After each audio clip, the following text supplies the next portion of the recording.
Muy buenas tardes con todos los presentes. Tengan un cordial saludo de parte del Hospital Regional del Cusco de la Oficina de Telesalud.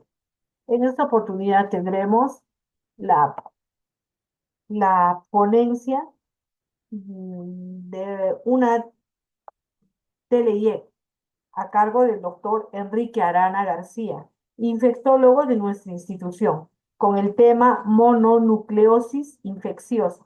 Los dejo en la palabra del doctor, no sin antes pedirles, por favor, si tienen alguna duda, alguna consulta, la hagan al final de la exposición mediante el chat. Muchísimas gracias a todos y bienvenidos. Doctor, puede comenzar. Ya. Eh, Bien, buenas tardes. Vamos a continuar con los temas que se está desarrollando. En esta oportunidad vamos a hacer un cuadro de que es muy frecuente verlo, sobre todo en adolescentes, en niños, lo que se refiere al síndrome de mononucleosis infecciosa, ¿no? Eh, Nosotros entendemos, pues, como un síndrome, eso asociando definitivamente algunos signos y síntomas. Son un conjunto de enfermedades que podrían dar de alguna otra forma la misma sintomatología, ¿no? Entonces, como vemos en la pantalla, la definición que nosotros damos pues al síndrome de mononucleosis infecciosa es los conjuntos de signos y síntomas que responden a varias etiologías.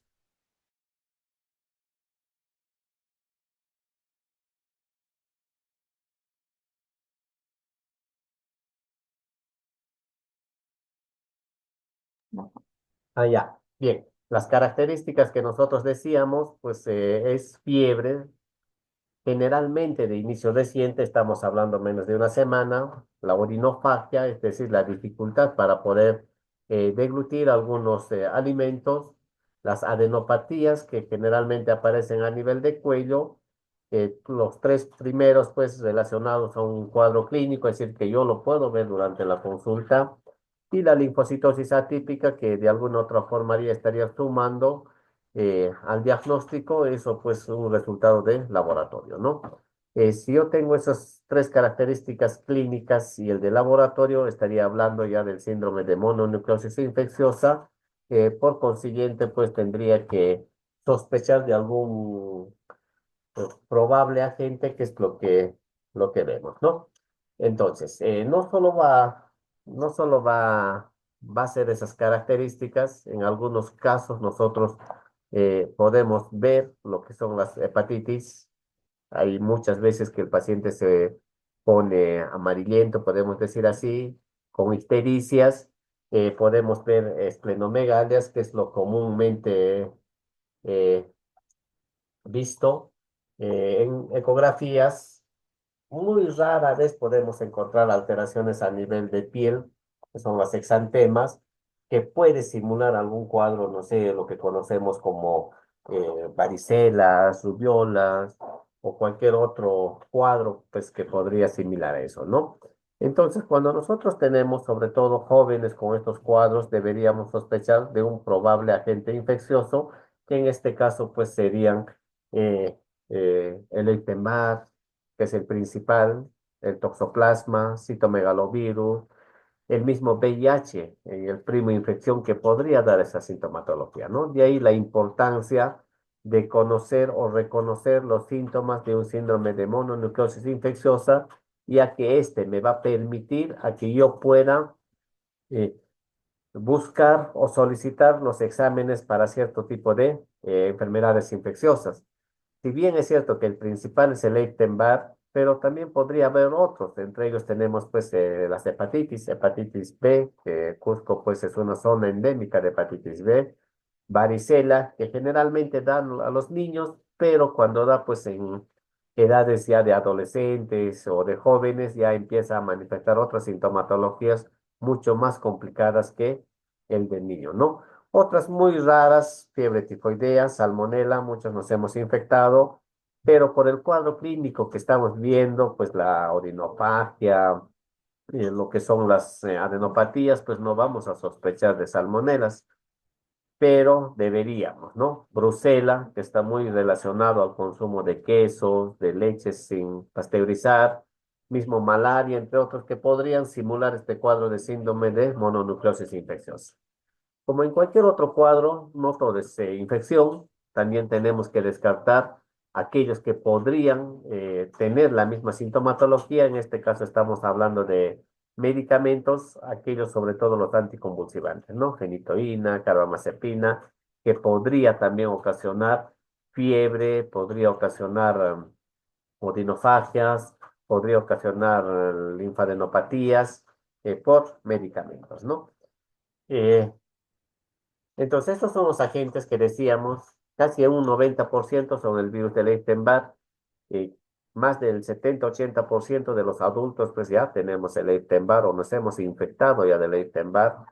El citomegalovirus, que es otro cuadro que da muchas complicaciones, sobre todo en la prima infección y en ese caso de las gestantes, ¿no? Que podría transmitirse en un citomegalovirus congénito. El VIH, que cada vez va en aumento, en sus primeros, podemos decir, de infecciones, podría ocasionar eso, sobre todo en la primera semana o segunda semana. No siempre, pero se podría dar este caso, ¿no? Toxoplasma relacionado a las heces de los gatos, que en casi un 60% o 70% de los peruanos ya tenemos, ¿no? Y están todos los herpes uno, 2, 3, aquellos herpes que nosotros conocemos en la comisura labial, todos estos podrían ocasionar este cuadro, ¿no? Entonces, las manifestaciones también van a depender mucho de eso. No todo cuadro es igual, hay ciertas diferencias y depende sobre todo del agente causal. Un cuadro de Epstein-Barr, pues no me va a dar lo mismo que una brucela o un VIH, siempre hay ciertas características y la edad del paciente, ¿no? A menor corta edad, menor sintomatología, a mayor edad, mayor sintomatología. Entonces, en el Epstein-Barr, si nosotros hablamos del Epstein-Barr, eso pues va acompañado por una alteración de un examen de laboratorio, como es el hemograma, en donde vamos a encontrar linfocitosis atípica. Y eso es algo que para nosotros pues es fundamental para solicitar los exámenes definitivos o etiológicos para confirmar esta sospecha clínica que nosotros vemos, ¿no?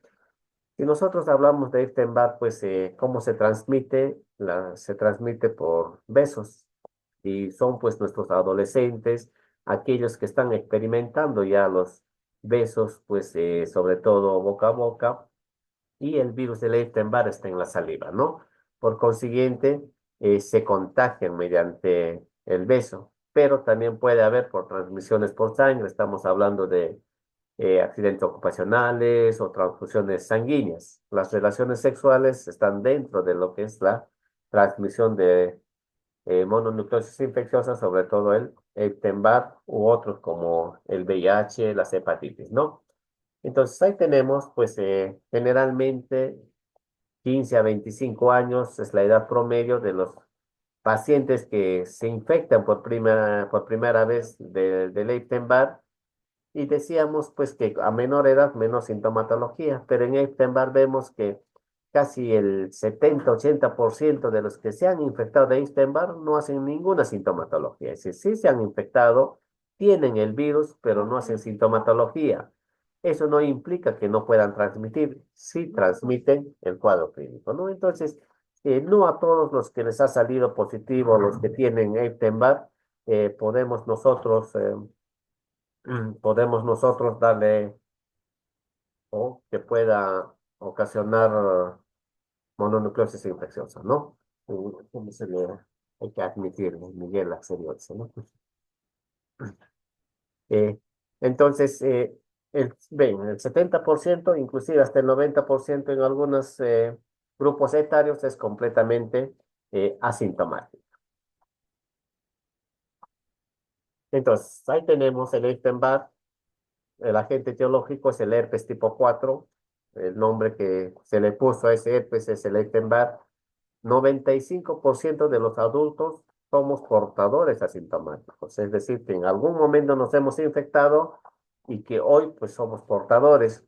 No hacemos síntomas, pero sí podemos transmitir. Ya dijimos la transmisión que es por vía, por saliva, relaciones sexuales, trasplantes, y el periodo de incubación pues es muy prolongado, ¿no? Es decir, pudo haber besado hace más de 2 meses y recién hacer el cuadro clínico. No necesariamente tiene que ser como los otros durante los primeros 3, 4, 5 días, ¿no? Y otro punto que tenemos que resaltar ahí es que el único ser que puede tener el virus del Epstein-Barr es el humano. Acá ya no que el gatito, que el perrito, nada, ¿no? Si tienes el Epstein-Barr o un síndrome de mononucleosis por Epstein-Barr, es que pues besaste o alguien te besó, ¿no? Pero no todo termina ahí. Si bien es cierto que casi el 75% son asintomáticos, pero un pequeño grupo se puede complicar. ¿Con qué? Ahí tenemos linfoma de Burkitt, carcinoma nasofaríngeo, enfermedad de Hodgkin, y dependiendo de la inmunosupresión, pues podemos hacer muchos otros cuadros neoplásicos. Entonces, ahí viene la importancia de hacer el diagnóstico y de hacer el seguimiento a ese tipo de paciente.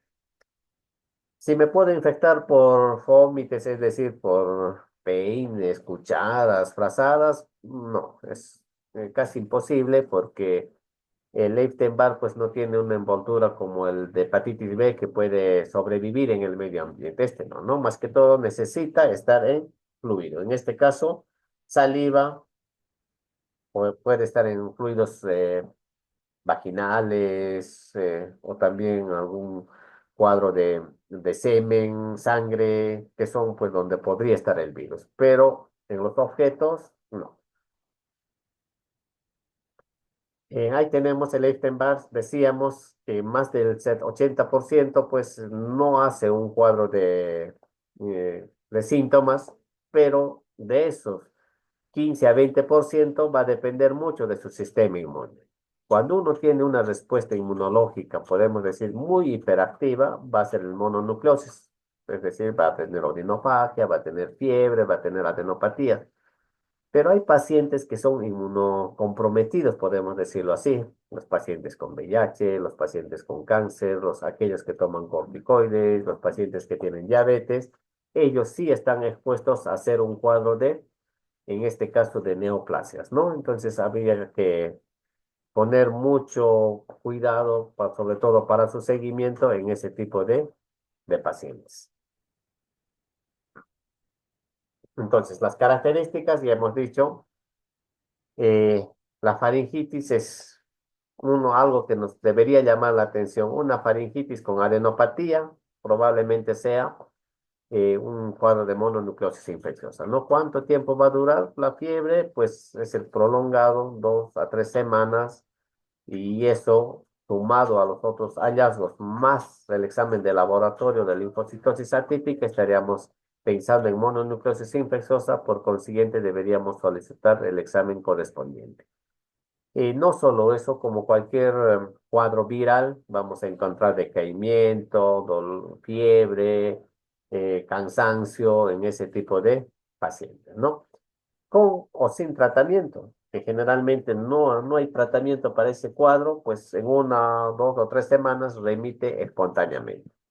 De repente, la mayor complicación que podría esperar en estos cuadros es la esplenomegalia, y eso hace que nosotros pues le podamos sugerirle un descanso médico relativo, por el riesgo de que pueda haber un trauma y eso ocasionar un cuadro de ruptura hepática, ¿no?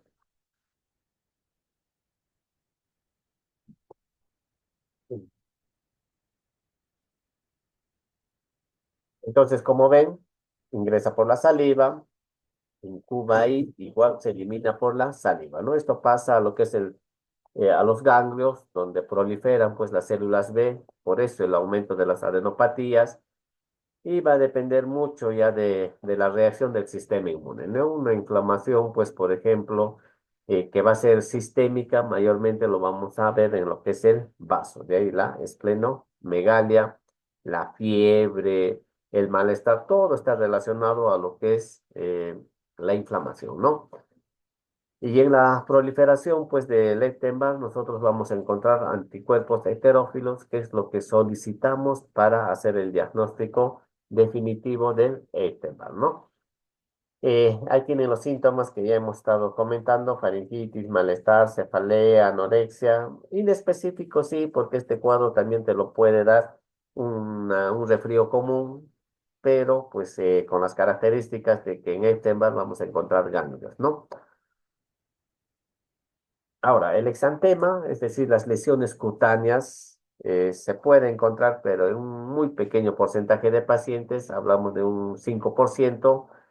Y eso pues se suma al diagnóstico o sospecha diagnóstica que podríamos estar teniendo, ¿no? La automedicación puede exacerbar eso, sobre todo pues nos automedicamos con antibióticos, a pesar de que este sea virus, y eso puede ocasionar pues el cuadro que podríamos confundir con una alergia, ¿no? Que no es alergia, sino más que todo la manifestación del agente etiológico por administración de antibióticos, en este caso ampicilina, ¿no? Bien, decíamos las pruebas serológicas, ya saben, anticuerpos heterófilos para Epstein-Barr, ¿no? Entonces ahí tienen los síntomas.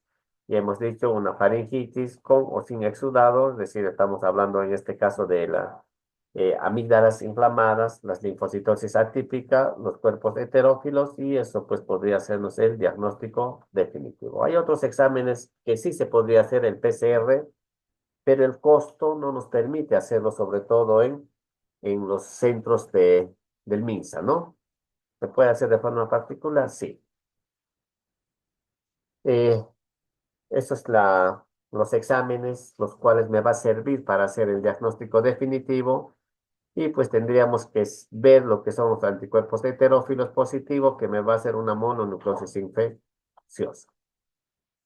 Tenemos nosotros anticuerpos IgM, IgG, lo cual me puede permitir de alguna otra forma para hacer, si es reciente o ya es una memoria inmunológica de casos de Epstein-Barr, ¿no?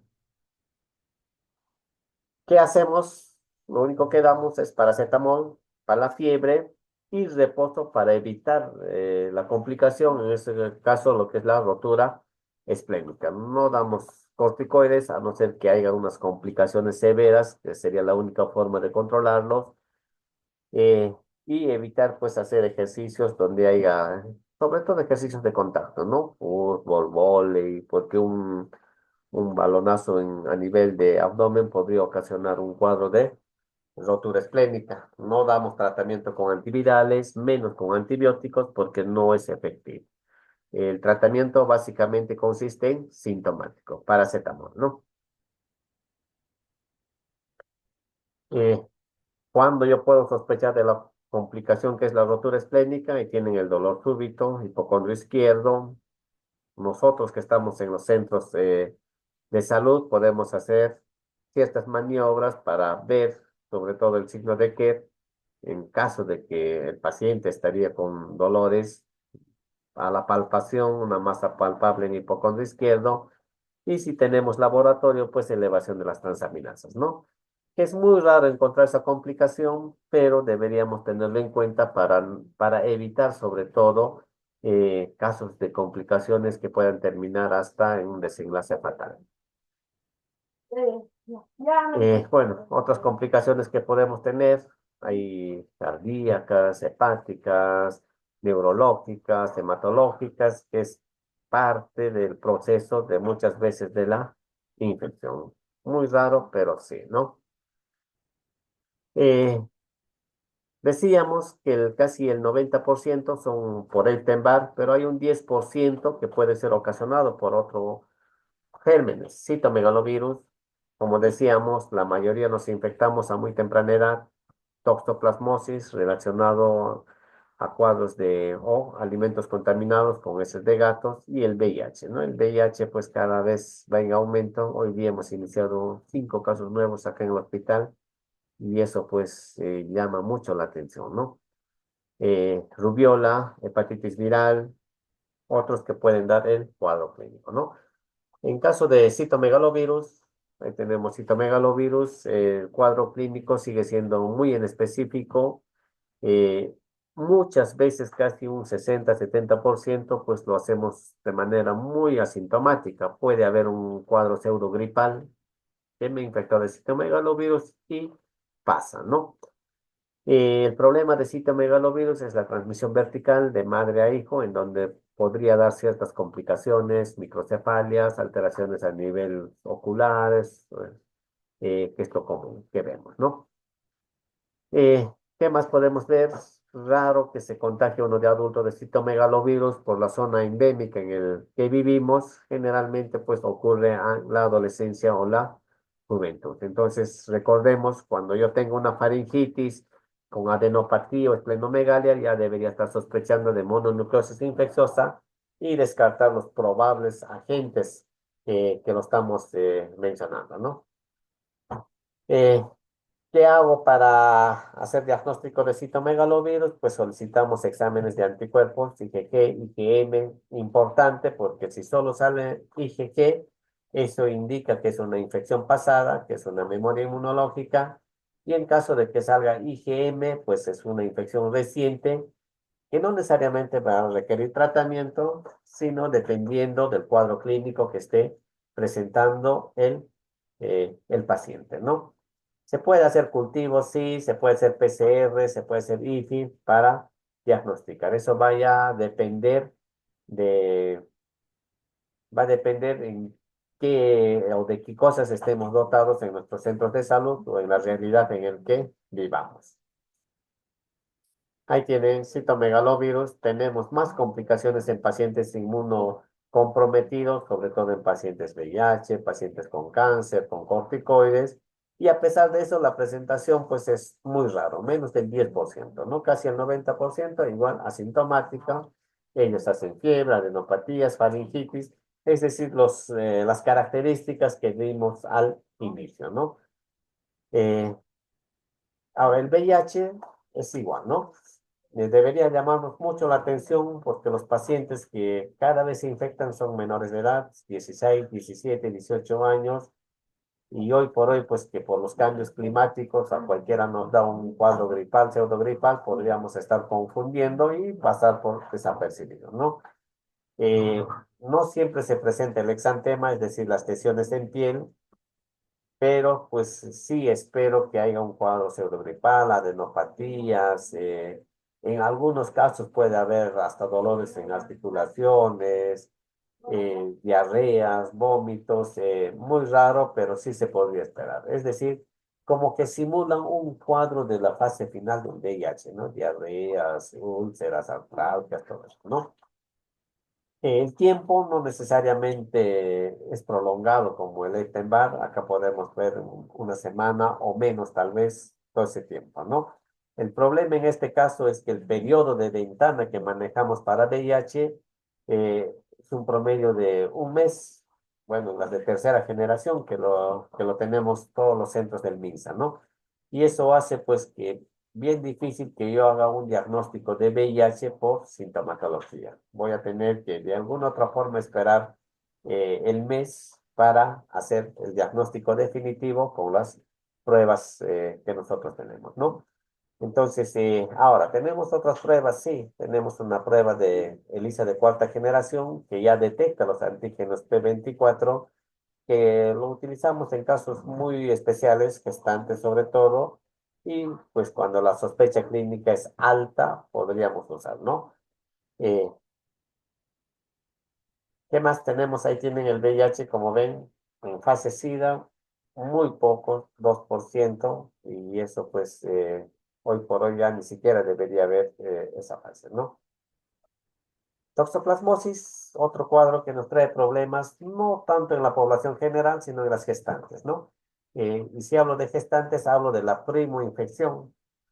Es decir, en la primoinfección yo sí puedo esperar manifestaciones clínicas. Parece que no se ve en la pantalla, ¿no? Ya. Bueno, muy asociado al S de los gatos, y no necesariamente yo debo tener mi gato. Yo no sé, pues puedo comer yo en un restaurante tres, cuatro tenedores, pero yo no sé de dónde están llevando lo que son los insumos. Hablo sobre todo de lechugas, cosas en donde los que hemos visto a los gatos son pues justamente donde hacen sus necesidades, ¿no? La importancia de lavado previo de los alimentos y en lo posible la cocción, ¿no? Y eso hace que no haya, claro, ¿no? No hay síntesis. ¿No? No, de doctor, esto está Ah, congelado ya. ya, entonces Díganos, es está ese, ¿ya? congelado. Díganos, díganos. Eh, entonces, es otro cuadro. De antes les decía que casi el 70% o de repente más ya tenemos toxoplasmosis. Eh, el problema de toxoplasmosis es que puede quedar como una infección latente oportunista. Si bajan nuestras defensas, al cual pues nosotros lo asociamos a los CD4, como en un VIH fase SIDA, pacientes con corticoides, HTLV, se puede reactivar, ¿no? Ese es el riesgo. Las manifestaciones, si hablamos de mononucleosis, siguen siendo las mismas que nosotros mencionamos al inicio, ¿no? Y el diagnóstico igual van a ser los anticuerpos, pues lo que tenemos, IgG, IgM, nuevamente la importancia, generalmente vienen por consultorio porque le salió el IgG positivo y eso no es infección, sino es una memoria inmunológica de una infección pasada. Importancia, el IgM. El IgM que debería estar presente. Ahora recordemos que el IgM también puede tener hasta una duración de más de un año, es decir, no necesariamente me va a indicar que el cuadro es reciente, ¿no? Otros, como los herpes, también podrían ocasionar el herpes tipo 1, que casi todos los tenemos. Al inicio podría ocasionar ese cuadro de síndrome de mononucleosis infecciosa, el exantema, hasta un cuadro respiratorio común podría estar muy asociado a lo que es o formaría parte de este de síndrome de mononucleosis infecciosa. Raro, pero algunas bacterias como el neumococo, que es común que nosotros vemos en una faringitis, también podrían ocasionar el cuadro clínico, ¿no? Bueno, los agentes son muy extensos y nosotros los revisaríamos uno por uno, pues demoraríamos mucho tiempo, ¿no? De alguna otra forma, la charla ha sido básicamente para asociarlo con los signos y a partir de ahí buscar el agente infeccioso, ¿no? Ese sería el tema de hoy. Si tienen alguna pregunta, estamos dispuestos para responderles. Ah, no, perdón. No.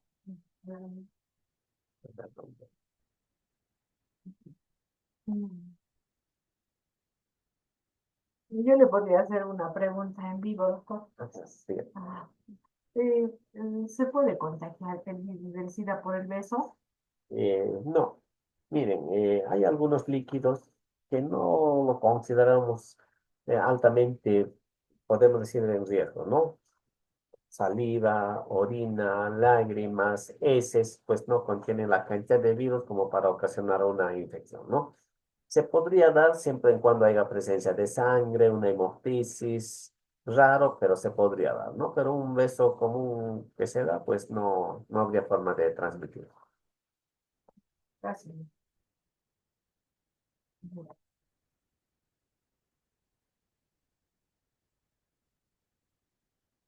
Bueno, no habiendo ninguna pregunta más, agradecemos la excelente participación del doctor Enrique Arana García y también agradecemos la participación de cada uno de ustedes.